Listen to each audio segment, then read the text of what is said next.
Patuloy na naninindigan si Pangulong Bongbong Marcos na hindi magpapadala ng Navy ships sa West Philippine Sea. Kasabay niya antikom din ang Pangulo kung kailan ba talaga uuwi si Mary Jane Veloso sa Pilipinas. Para bigyan ng mukha ang balita, Mobile Journal, Julie Baiza. We are going to continue to perform our mission. We will never be part of an escalation in the situation in the West Philippine Sea. If we look at the evolution of the situation in the West Philippine Sea, the Philippines has never been an agent of escalation of tensions.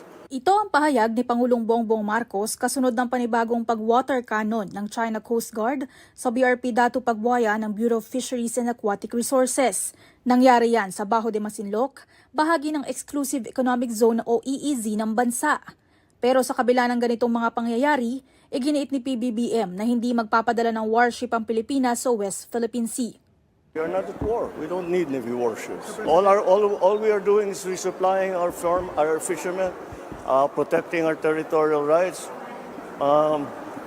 Again, it will be provocative and will be seen as an escalation. We don't do that. The Philippines does not escalate tensions. Quite the opposite. The Philippines always tries to bring down the level of tension. Kung sa issue sa China nagsalita ang Pangulo, tikom naman siya ngayon sa nakatakdang pag-uwi sa Pilipinas ng Pinay sa death row sa Indonesia na si Mary Jane Veloso.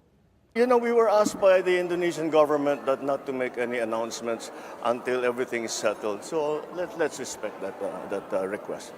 Higit isang dekada nang nakakulong sa Indonesia si Veloso matapos mahulihan ng 2.6 kilograms ng heroin sa Yogyakarta Airport. Sakaling maibalik naman siya sa Pilipinas, isa sa pinag-aaralan na ikulong siya sa Correctional Institute for Women sa Mandaluyong. Ngayong araw naman, kinilala ng Pangulo ang 13 awardees ng 2024 Presidential Awards for Filipino Individuals and Organizations Overseas. Inspirasyon daw sila na ang husay ng mga Filipino nakikita saan mang panig ng mundo. Your stories continue to inspire us to make a difference and to rise above whatever adversity we face. Salamat po sa ipamalas ninyong kabayanihan at kakayahan na nagbigay karangalan sa ating bansa, sa ating mga kababayan at sa Republika ng Pilipinas. Mobile Journal Julie Baiza po, hatid ang mukha ng balita.